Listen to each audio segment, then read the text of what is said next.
The November wind cut through downtown Toronto like a blade, rattling the windows of Peterson and Associates law firm on the 32nd floor. Sarah Chen clutched her phone against her ear, her free hand trembling as she watched the snow begin to fall over the city's sprawling skyline. "Mrs. Chen, Emma's interpreter called in sick again today," came the voice of Mrs. Rodriguez, the receptionist at Riverside Elementary. "We need you to come pick her up. We can't accommodate her without proper support." Sarah's heart sank. This was the third time this month. She glanced at the stack of legal briefs on her desk. The Morrison case was due tomorrow, and she'd been working on it for weeks. Her supervisor, James Peterson, had already made it clear that her frequent absences weren't going unnoticed. I understand. I'll be there in 20 minutes, Sarah whispered, ending the call. She quickly saved her work and grabbed her coat, the familiar knot of anxiety tightening in her stomach. As she hurried toward the elevator, she nearly collided with Peterson himself, a stern man in his 50s, with steel gray hair and an even colder demeanor. "Leaving early again, Chen?" His voice carried the weight of accumulated frustration. "My daughter needs me, sir." Her interpreter. "Your daughter always needs you," he interrupted, his tone sharp enough to cut glass. "While you're playing mother, the rest of us are here doing the work that pays your salary." Sarah felt her cheeks burn with humiliation, but she kept her voice steady. "I'll finish the Morrison brief tonight at home, Mr. Peterson. I promise. See that you do." He stepped aside, but his disapproving glare followed her into the elevator. The drive to Emma's school through Toronto's afternoon traffic gave Sarah too much time to think. 3 years since David had walked out, unable to handle what he called the burden of their deaf daughter. 3 years of juggling single parenthood with a demanding career, of explaining to teachers and bosses why her 8-year-old needed more attention than most children. Emma was waiting in the principal's office when Sarah arrived, her small frame hunched over a drawing tablet. At 8 years old, she had her mother's determined chin and her father's expressive dark eyes. When she saw Sarah, her face lit up and her hands moved in the fluid gestures of American Sign Language. "Mama, you came! I drew the CN Tower today. Want to see?" Sarah's heart melted as she crouched down to Emma's level, signing back. "It's beautiful, sweetheart, just like you." Mrs. Henderson, the principal, cleared her throat.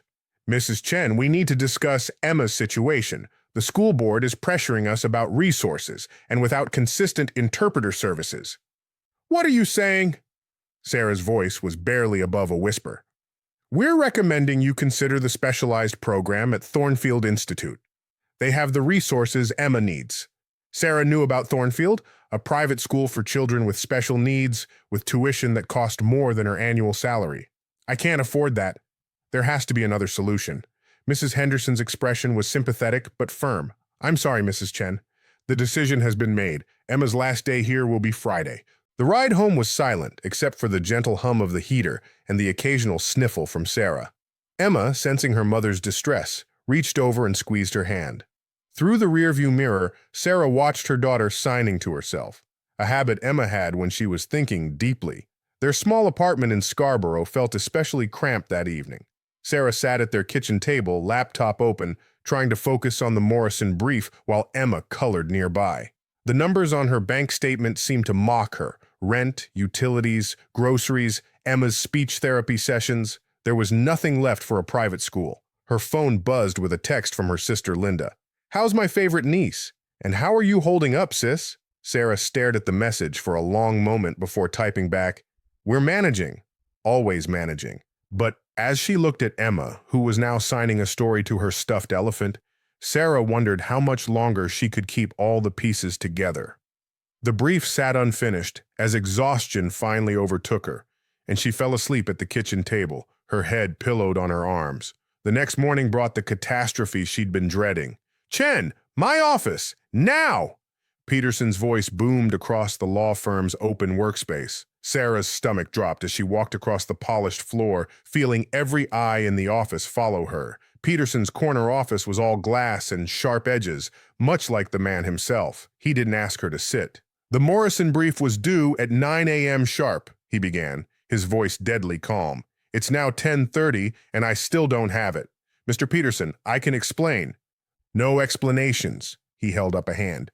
"This is the final straw, Chen. Your personal problems have consistently interfered with your professional responsibilities. As of today, your employment with Peterson and Associates is terminated. The words hit Sarah like a physical blow.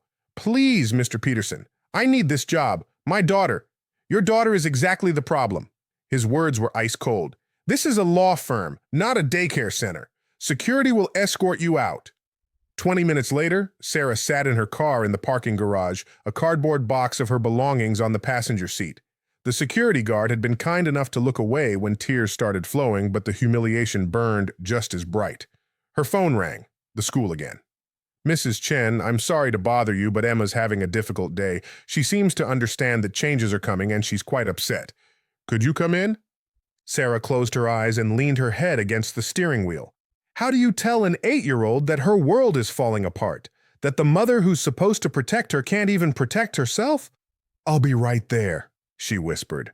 As she drove through the gray Toronto afternoon, Sarah realized that rock bottom had a basement. But somewhere in her chest, beneath the fear and desperation, a small flame of determination flickered. Emma deserved better than this. They both did. She just had no idea how to make that happen. The food bank line stretched around the block on Danforth Avenue, a testament to how many families were struggling in the wake of recent economic pressures. Sarah adjusted Emma's winter hat and pulled her own coat tighter against the December wind. It had been 3 weeks since she'd lost her job, and her savings were nearly depleted. Emma's small hand found hers, and she looked up with questioning eyes. Why are we here, Mama? Sarah knelt down to her daughter's level, her breath forming small clouds in the frigid air. We're going to get some groceries, sweetheart. Just like shopping, but different. Emma nodded solemnly. At 8 years old, she understood more than most children her age about life's hardships, though Sarah tried to shield her from the worst of it. The line moved slowly, giving Sarah too much time to think about the stack of rejection letters on her kitchen table. Overqualified, not the right fit, budget constraints, different words for the same reality. In a city like Toronto, there were dozens of qualified candidates for every position, and single mothers with complicated schedules weren't exactly at the top of anyone's wish list. Next, called the volunteer, a cheerful woman with silver hair and kind eyes. Sarah and Emma stepped forward to receive their allocation: canned goods, pasta, some fresh vegetables, and bread. As they walked toward the exit, Emma suddenly tugged on Sarah's coat sleeve. Mama, look! Pretty lady crying. Sarah followed Emma's gaze to see an elegantly dressed woman in her 60s standing near a black Mercedes, tears streaming down her face as she spoke rapidly into her phone. Her silver hair was perfectly styled, her camel-colored coat clearly expensive, but her expression was one of pure anguish. Please, Dr. Williams, there must be something else we can try. She's only 7 years old. The woman's voice cracked. Emma, with the intuitive compassion that often surprised adults, walked directly over to the stranger. Sarah hurried after her, mortified that her daughter was approaching someone who was clearly having a private moment. But before Sarah could intervene, Emma had gently tugged on the woman's coat. When the woman looked down, Emma smiled broadly and began signing, her small hands moving with expressive grace. The woman stared in amazement, ending her phone call abruptly. I'm sorry, I don't understand. Emma continued signing, and Sarah quickly stepped in to interpret, her cheeks flushed with embarrassment. She's saying that when she's sad, her mama makes her hot chocolate with marshmallows and it makes everything better. She wants to know if you'd like some too. The woman's eyes filled with fresh tears, but this time they seemed different, softer somehow. That's the kindest thing anyone has said to me in months. She looked closely at Emma, studying her animated signing. She's deaf? Yes, Sarah replied quietly, preparing for the usual awkward response. But instead, the woman crouched down to Emma's level, speaking slowly and clearly so Emma could read her lips while maintaining eye contact. Thank you for your kindness, sweetheart. What's your name? Emma fingerspelled her name and then, surprising both adults, began an elaborate series of signs that made her face light up with joy. She's telling you about her favorite book, Sarah interpreted, amazed by her daughter's boldness with this stranger. It's about a girl who talks with her hands and goes on adventures. The woman listened intently, occasionally asking Sarah to repeat something Emma had signed. There was something different about her attention. Unlike most people, who politely tolerated Emma's signing before turning back to Sarah, this woman seemed genuinely engaged. "I'm Victoria Ashford," she said finally, extending her hand to Sarah while maintaining eye contact with Emma. "And I think your daughter might be exactly the kind of extraordinary young person I've been hoping to meet." Sarah shook the offered hand, noting its soft warmth and the weight of expensive jewelry. "Sarah Chen, and this is Emma. I'm sorry she bothered you during a difficult call." "Bothered me?" Victoria's laugh was musical, though still touched with sadness. "She reminded me that kindness exists in the world. I was speaking with my granddaughter's doctor. Sophie has been struggling socially since her parents' divorce, and she's become quite withdrawn. The doctors think she might benefit from meeting children who've overcome challenges with grace." Emma tugged on Sarah's sleeve. "What's wrong with her granddaughter?" Sarah interpreted, and Victoria's expression grew thoughtful. "Sophie isn't deaf, but she's forgotten how to communicate with joy. She's lost her confidence, her spark. Watching Emma just now." Victoria paused, studying Emma's bright, expressive face.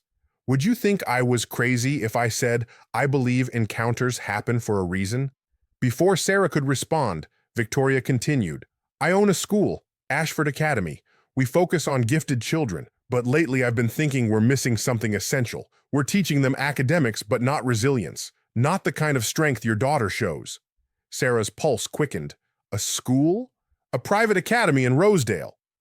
We've been looking for ways to create more meaningful connections between our students and the broader community. I wonder." Victoria seemed to be thinking out loud. "Emma, would you like to meet my granddaughter? She's just about your age." Emma's face lit up, and she signed rapidly to her mother. "She says yes, she'd love to make a new friend," Sarah interpreted, though privately she wondered what this well-dressed woman really wanted. Victoria pulled out an elegant business card. "Mrs. Chen, would you consider bringing Emma to the school tomorrow afternoon? I think Sophie could learn a great deal from someone who communicates with such authenticity." Sarah stared at the card, heavy cardstock with embossed lettering. "I don't understand. You want Emma to visit your private school? I want your daughter to teach my granddaughter something I'm beginning to realize we can't learn from textbooks," Victoria said softly. "How to find joy despite challenges, how to connect with people authentically, how to be resilient." As they parted ways, Emma practically bouncing with excitement beside her, Sarah couldn't shake the feeling that something significant had just shifted. Victoria Ashford had looked at Emma and seen possibility, not limitation. For the first time in weeks, Sarah felt something that might have been hope. That evening, as Emma practiced her spelling words at their small kitchen table, Sarah researched Ashford Academy online. The website showed a beautiful campus with ivy-covered buildings and well-manicured grounds. The tuition rates made her eyes water, but the testimonials spoke of a school that genuinely cared about developing not just intelligent students, but compassionate human beings. Maybe, just maybe, something good was finally heading their way. Emma looked up from her homework and signed, "Mama, tomorrow I meet new friend?" "Yes, sweetheart. Tomorrow you meet Sophie." "Will she like me even though I'm different?" Sarah reached over and cupped her daughter's face in her hands. "Baby, you're not different. You're extraordinary. And if she doesn't see that, then she doesn't deserve your friendship." But as Sarah tucked Emma into bed that night, she couldn't help but worry. What if this was just charity? What if Victoria Ashford was simply a wealthy woman trying to feel better about herself? What if Emma got her hopes up only to be disappointed again? Still, as she watched her daughter sleep peacefully, signing softly in her dreams, Sarah allowed herself to imagine a different future. One where Emma's unique gifts were celebrated rather than tolerated. One where being different wasn't the same as being less than. Tomorrow would tell them which version of the future they were walking into.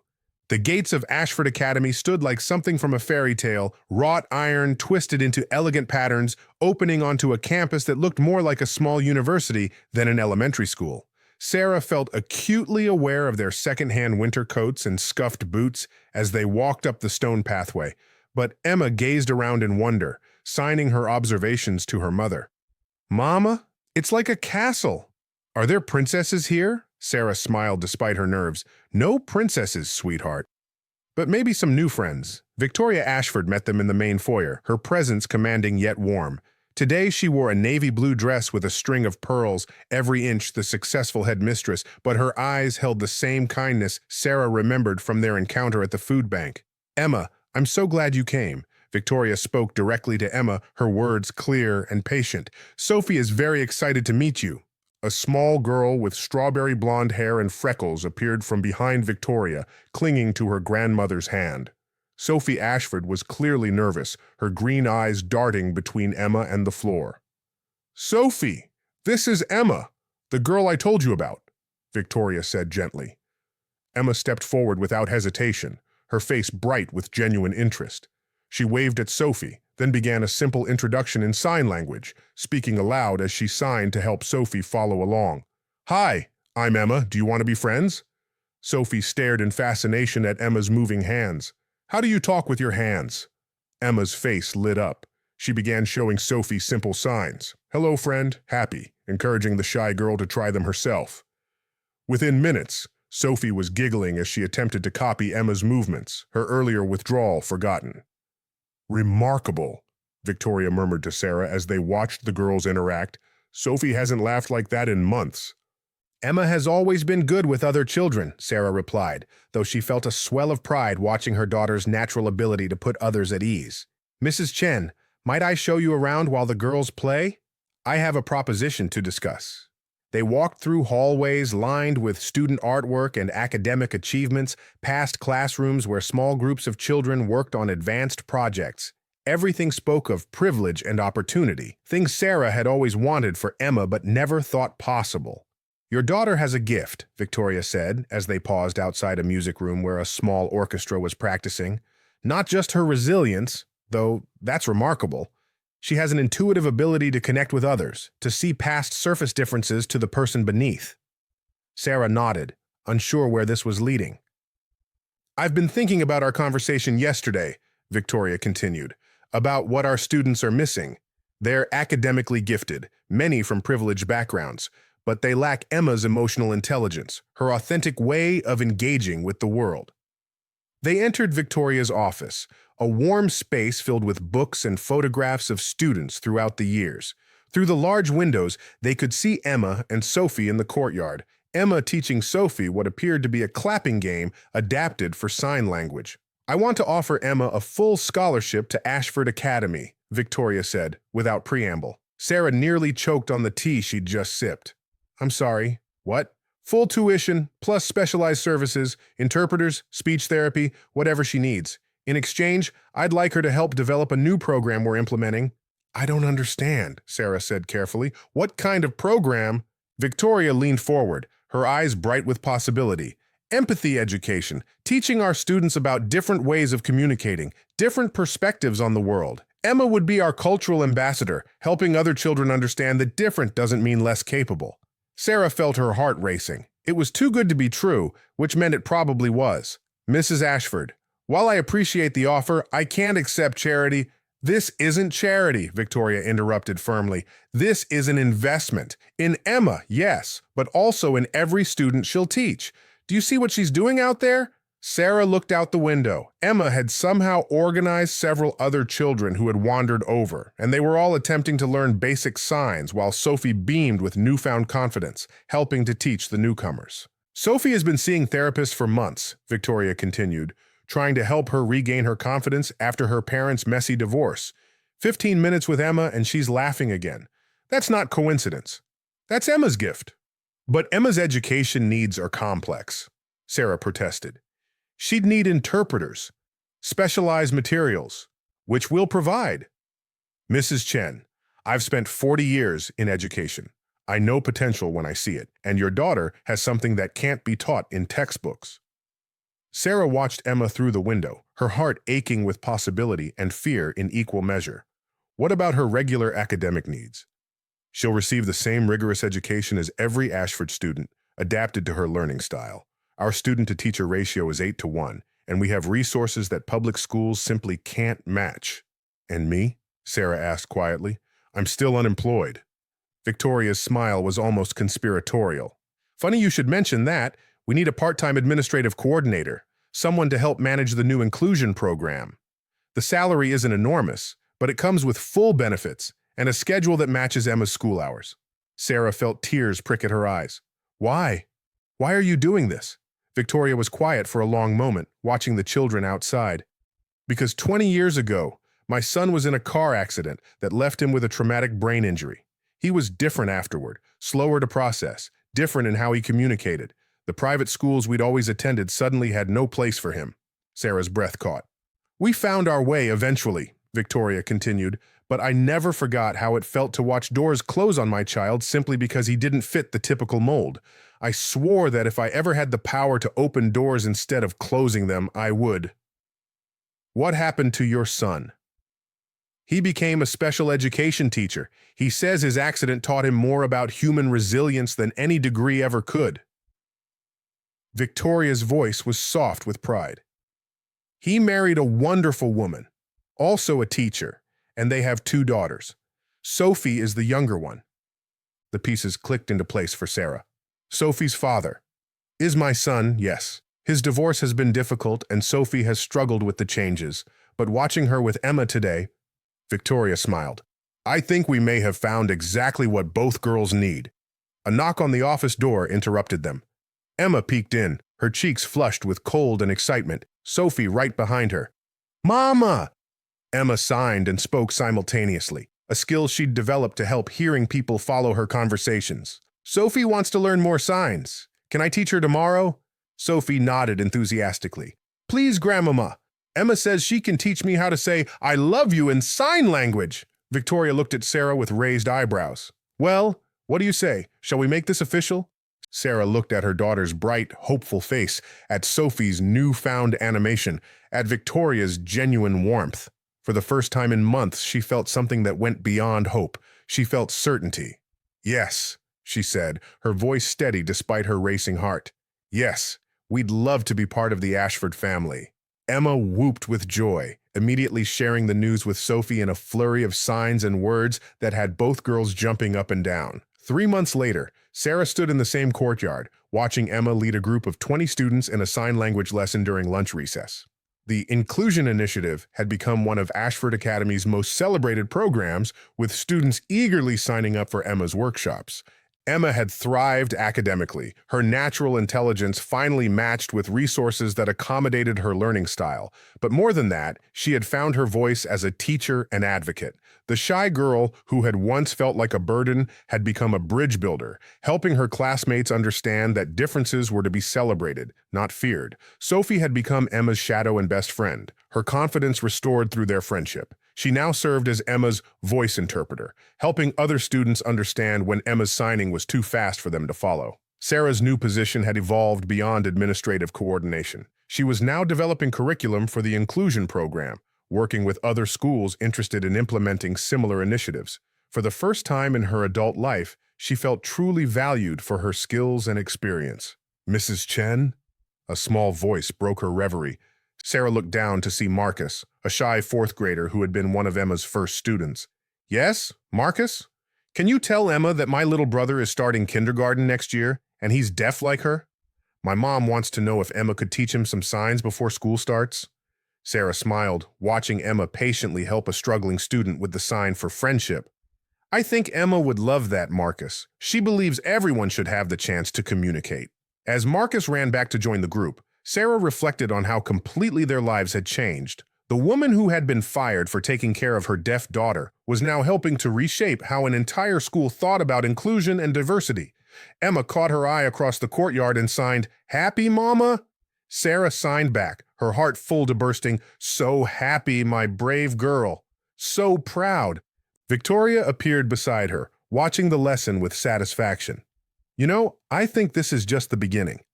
3 other schools have contacted us about implementing similar programs.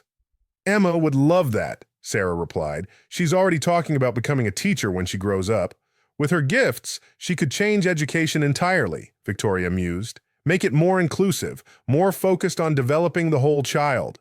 Sarah nodded, but her attention was drawn back to Emma, who was now teaching the group a song in sign language, her face radiant with joy and purpose. James Peterson had been wrong. Emma wasn't a burden. She was a gift, not just to Sarah, but to everyone whose life she touched. The girl who had been seen as a problem had become a solution. The mother who had been fired for caring for her child had found her calling in advocacy. And a prestigious school had discovered that true excellence wasn't just about academic achievement, it was about teaching children to see the extraordinary in the ordinary, the strength in difference, and the beauty in diversity. As the lesson ended and students surrounded Emma with hugs and excited questions about next week's session, Sarah realized that sometimes the best transformations come not from changing ourselves, but from changing how others see us and how we see ourselves. Emma had always been perfect exactly as she was. It just took the right people to recognize it.